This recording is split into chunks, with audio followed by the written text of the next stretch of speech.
somebody जो आपके grandfather के एज के हैं आपके पैर आके छू रहे हैं और आपको मतलब ऐसे आदर्श से देख रहे हैं जैसे आप वाकई में सीता हो, तो मतलब बहुत ही डर सा लगता है। बहुत इज्जत मिली, बहुत सम्मान मिला, लेकिन कमर्शियल फिल्मों से मैं कम्प्लीटली दूर हो गया। For an actor this is not good. उसका जो नेगेटिव इफेक्ट था वो मेरे ऊपर रहा, बहुत सालों तक रहा। अब मैं क्या करूं?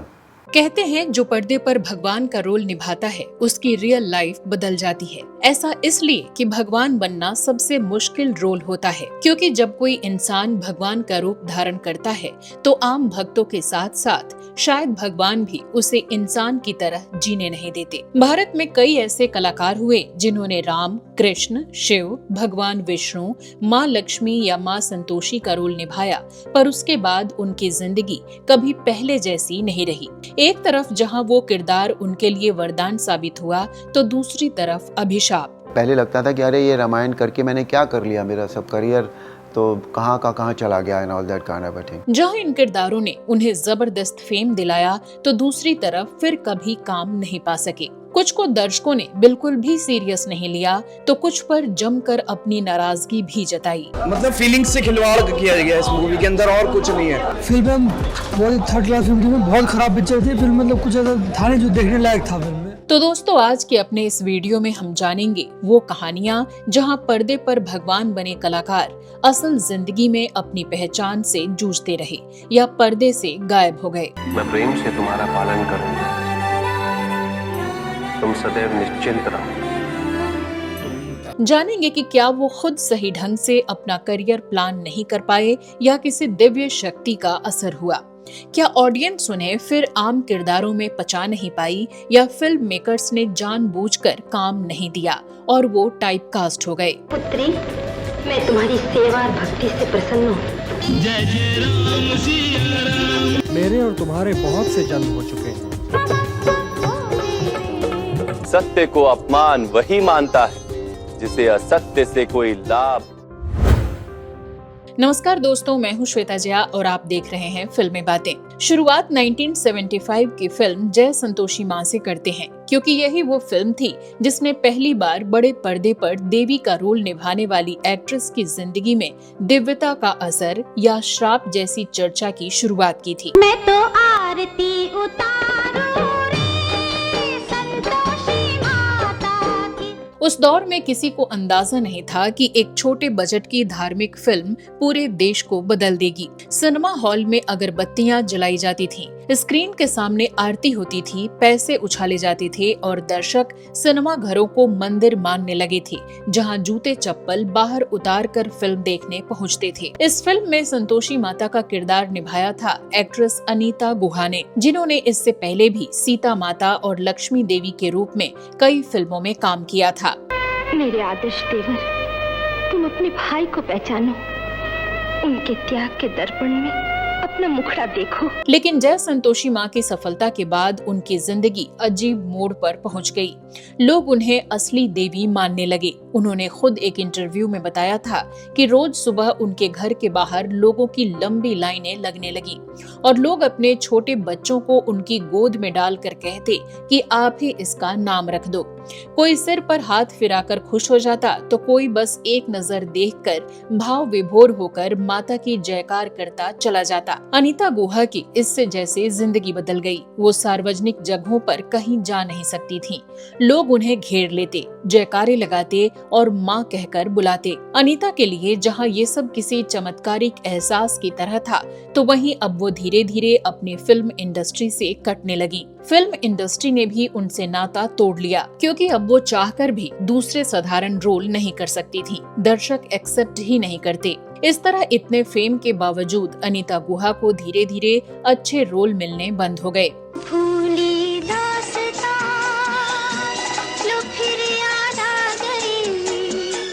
फिर कुछ मीडिया रिपोर्ट से ये पता चला कि उन्हें कुष्ठ रोग जैसी कुछ गंभीर बीमारियां हुईं और करियर के साथ साथ पर्सनल लाइफ भी पूरी तरह से डिस्टर्ब हो गई। कुछ लोगों ने इसे महज इत्तेफाक कहा तो कुछ ने कहा कि देवी का रोल निभाना सबके बस की बात नहीं, जरूर उनसे कुछ गलती हुई होगी जिसकी सजा मिली है। हालांकि वास्तविकता क्या रही समझना मुश्किल है, लेकिन यहीं से शुरू हुआ एक अनकहा डर कि भगवान का किरदार निभाने वाला कलाकार कहीं खुद भगवान के नियमों में न उलझ जाए। फिर आया वो दौर जब टीवी पर भगवान उतरे और हमारे घरों में राम, सीता और लक्ष्मण बसने लगे। 80 के दशक में आया रामानंद सागर का सीरियल रामायण। दर्शक इनमें भगवान के रोल निभाने वाले कलाकारों को असली भगवान समझने लगे। हजारों लाखों की भीड़ में जो लोग होते थे उनमें से कुछ लोग ऐसे जरूर होते थे जो छूना चाहते थे केवल इसलिए मुझे कि भगवान को वो छू रहे हैं। आज भी लोग मुझे प्रणाम ही करते हैं, पैर छूते हैं एंड ये अभी एक नॉर्मल चीज हो गई है। और लोग इन कलाकारों के भी पैर छूते, इन्हें भगवान तुल्य मानते। 1980 का ये वो दशक था जब भारत में दूरदर्शन का एक शो पूरा देश रोक देता था। क्या हिंदू क्या मुस्लिम सब टीवी के सामने जगह छाप कर बैठ जाते। सड़कों पर सन्नाटा हो जाता, दुकानों के शटर गिर जाते, क्योंकि उस वक्त पर्दे पर भगवान उतरते थे। रामानंद सागर के इस रामायण सीरियल में राम बने अरुण गोविल का चेहरा पूरे देश के लिए आस्था का प्रतीक बन गया। लोग स्क्रीन पर हाथ जोड़ते थे और अरुण गोविल के पैर छूने के लिए आस्थावानों की लाइनें लगती थीं। लेकिन यही आशीर्वाद बाद में उनके करियर का सबसे बड़ा बंधन बन गया, क्योंकि जब वो इस सीरियल की समाप्ति के बाद किसी रोमांटिक या एक्शन फिल्म में दिखे तो लोग नाराज हो गए।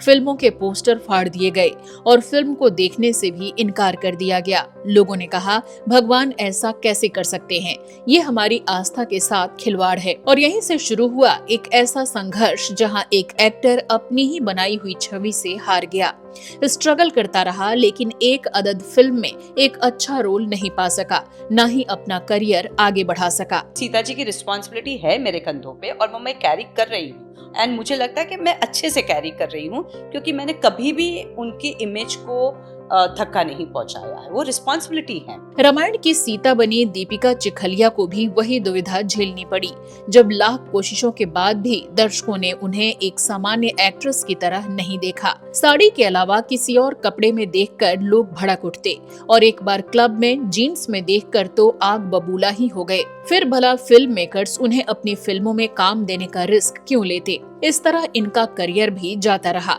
और आगे भले इन्होंने अरुण गोविल की तरह राजनीति में किस्मत आजमाई, लेकिन फिल्मों में कभी भी वापसी नहीं कर सकी और वन सीरियल वंडर बनकर ही रह जाना पड़ा। तमन्ना थी कि मैं एक ऐसा रोल करूं और मुझे मिल गया तो, लेकिन मैं खुद तो ये नहीं भूल सकती हूँ कि मैं कौन हूँ।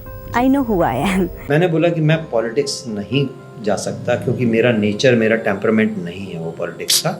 हाँ, मैं सोशल वर्क करूँगा, करता हूँ और वैसे भी करूंगा। लक्ष्मण बने सुनील लहरी को भी वही हालात झेलने पड़े, जहां हर ऑडिशन के बाद यही सवाल पूछा जाता, आप भगवान के भाई का रोल छोड़कर अब क्या निभाएंगे। इन तीनों कलाकारों ने भगवान बनकर अमरता तो पाली, पर इनके करियर वहीं ठहर गए। अब इस पर कुछ लोग तर्क देते हैं कि भला इन्हें इससे ज्यादा की जरूरत भी क्या थी, जब भगवान बनकर इतना नेम फेम पा लिया। तो उन लोगों को सोचना चाहिए कि क्या उस एक सीरियल की कमाई से इनकी पूरी जिंदगी कट जाएगी। क्या आगे काम नहीं मिलने की सिचुएशन में इन्हें टीचिंग या बैंक की जॉब ट्राई करनी चाहिए थी, या डोनेशन मांग कर अपना खर्च चलाना चाहिए था।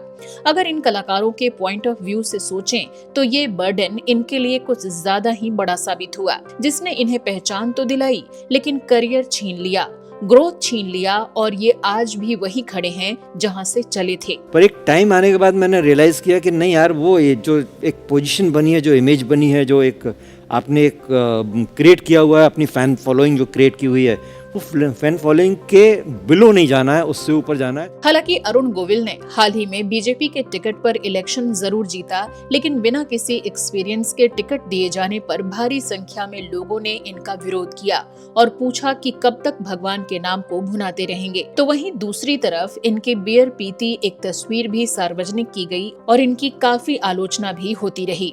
हे अहंकारी दुर्योधन, यदि हमें बंदी बना सकते हो तो अवश्य प्रयत्न करके देख। रामायण के बाद बी.आर. चोपड़ा की सीरियल महाभारत में जब नीले पीले वस्त्रों में मुस्कुराते कृष्ण पर्दे पर नजर आए तो लोगों को लगा यही साक्षात कृष्ण हैं। कुछ ही एपिसोड बीते कि कृष्ण बने नीतीश भारद्वाज की भी हर जगह पूजा होने लगी। लेकिन नीतीश ने बाद में एक इंटरव्यू में बताया कि भगवान का रोल निभाना एक ब्लेसिंग और बर्डन दोनों है, क्योंकि दर्शक कभी आपको इंसान की तरह नहीं देख पाते।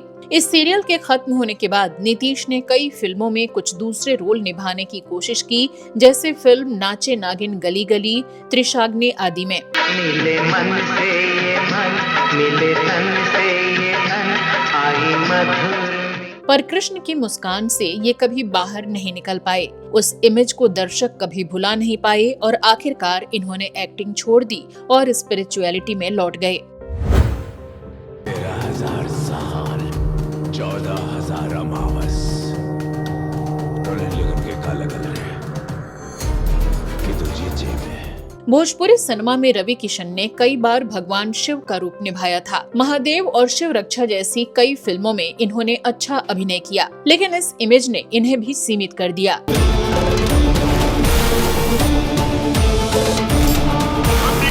एक के शरीर में बसने वाले देवों के देश महान के। आगे जब ये बोल्ड और पॉलिटिकल किरदार निभाने लगे तो दर्शकों के लिए ये बस एक फालतू एक्टर बन गए। शुरू में तो लोगों ने इनकी खूब आलोचना की, लेकिन फिर भी जब ये लगातार काम करते रहे तो कम से कम पहले जिन कलाकारों की हमने चर्चा की उनसे थोड़ी बेहतर स्थिति में जरूर रहे। बेहतर स्थिति की बात करें तो इसमें मॉडर्न दौर में जब अक्षय कुमार ने ओ माई गॉड में कृष्ण और ओ माई गॉड 2 में भगवान शिव का रोल निभाया तो विवादों का सैलाब जरूर उमड़ा, लेकिन फिल्म सफल रही। कृष्ण वासुदेव यादव फ्रॉम गोकुल।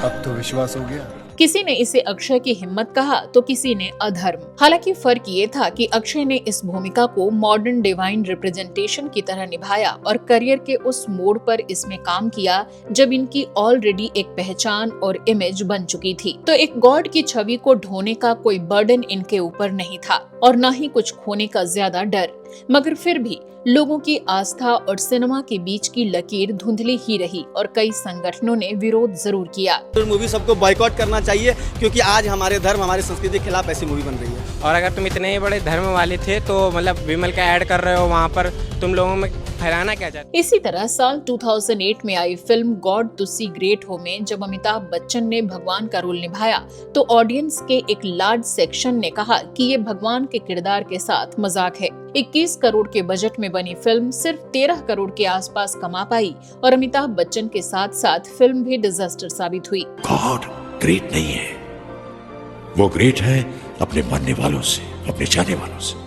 इसी तरह जब साल 2022 में रिलीज हुई फिल्म थैंक गॉड में अजय देवगन ने यमराज का रोल निभाया तो 50 करोड़ रुपए के बजट में बनी फिल्म बॉक्स ऑफिस पर केवल 35 करोड़ ही कमा सकी और बुरी तरह से फ्लॉप हो गई। यही तुम्हारा प्रॉब्लम है। 100 अच्छी चीजें हो जाएं, लेकिन अगर एक चीज खराब हो तो तुम्हारा ध्यान सिर्फ उसी पर जाता है। इसी तरह साल 2008 में रिलीज हुई फिल्म हेलो में कटरीना कैफ ने भगवान का रोल निभाया था। 14 करोड़ के बजट में बनी ये फिल्म बॉक्स ऑफिस पर लगभग 12 करोड़ ही जुटा पाई और बुरी तरह से फ्लॉप हो गई। साल 2008 में ही आई फिल्म थोड़ा प्यार थोड़ा मैजिक में ऋषि कपूर भी भगवान के रोल में नजर आए, जिसे बनाने में 23 करोड़ रुपए का बजट आया, लेकिन फिल्म लगभग 22 करोड़ का कलेक्शन ही कर पाई और फ्लॉप रही। इसी तरह 2005 में आई फिल्म वाह लाइफ हो तो ऐसी में संजय दत्त यमराज बने थे। 12 करोड़ के बजट में बनी ये फिल्म डिजास्टर साबित हुई और सिर्फ 5.84 करोड़ रुपए का कलेक्शन ही कर पाई। And let me introduce myself, my boy. I'm Yamraj M.A. M.A. का मतलब मौत का आयोजक। इससे पहले साल 1997 में आई फिल्म लव कुश में जितेंद्र ने भगवान राम और जया प्रदा ने सीता माँ का किरदार निभाया था और ये फिल्म भी बुरी तरह से फ्लॉप रही। क्या आर्यपुत्र मेरी इच्छा से प्रसन्न नहीं है? नहीं, सीता की इच्छा को नहीं कहना, राम के वश में नहीं है। बात सबसे ज्यादा विवादों में रही आदि पुरुष की करें तो बाकी गलतियों के साथ साथ दर्शकों ने इसमें राम का किरदार निभा रहे सुपरस्टार प्रभास को भी आड़े हाथों लिया और फिल्म पर इतने लीगल कोर्ट केसेस हो गए कि सबको खामियाजा भुगतना पड़ा। सबसे पहले तो इसके जो डायलॉग्स हैं, मतलब कुछ भी डायलॉग्स बोल रहे हैं लोग, हनुमान जी कह रहे हैं अब तेरे बाप की जलेगी, मतलब और उसने मजाक ही उड़ाया है। हमारे कल्चर का हम सोच रहे हमारे नए बच्चे आए हैं उनको थोड़ा समझ आएगी। रामायण की स्टोरी तो बहुत अच्छी है, लेकिन उसे जिस तरह से स्क्रीन प्ले किया है बहुत बकवास है। इसी तरह रामायण महाभारत के अलावा कुछ और फेमस टीवी सीरियल्स भी रहे जिनमें भगवान राम, कृष्ण, शिव या हनुमान के किरदार निभाने वाले कलाकारों का करियर आगे नहीं चल सका। इनमें 2013 में स्टार प्लस के महाभारत में कृष्ण बने सौरभ राज जैन, 2011 टू 2014 के बीच देवों के देव महादेव में भगवान शिव बने मोहित रैना और 1997 के फेमस सीरियल ओम नमः शिवाय में शिव का किरदार निभाने वाले समर जय सिंह, 1997 में जय हनुमान में हनुमान जी का किरदार निभाने वाले दीपक देवराज, 2008 में रामायण में राम बने गुरमीत चौधरी और सीता बनी अभिनेत्री देवीना बनर्जी और 2018 में टीवी सीरियल राधा कृष्ण में राधा की भूमिका निभाने वाली अभिनेत्री मल्लिका सिंह आदि कई ऐसे कलाकार रहे जिन्हें इन रिलीजियस किरदारों में तो गजब की पॉपुलैरिटी मिली, लेकिन इसके बाद फिल्मों या आगे के दूसरे प्रोजेक्ट्स में स्टारडम हासिल नहीं हो सका।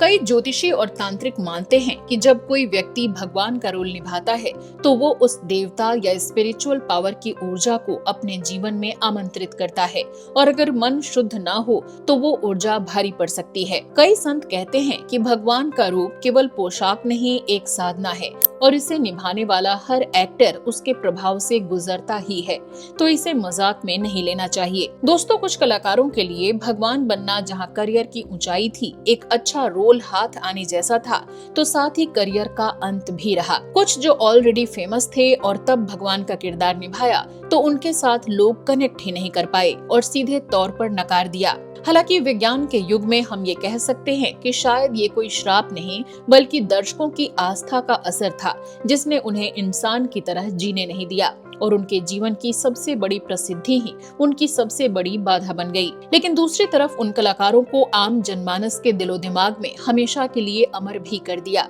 यानी अंत में कह सकते हैं कि भगवान का रूप निभाना एक सम्मान है, लेकिन हर सम्मान अपनी कीमत मांगता है। देवता बनना आसान है, लेकिन फिर इंसान बनकर लौटना मुश्किल है। इन कलाकारों की कहानियां हमें सिखाती हैं, दिव्यता की चमक जितनी उजली होती है उतनी ही तेज उसकी आग भी।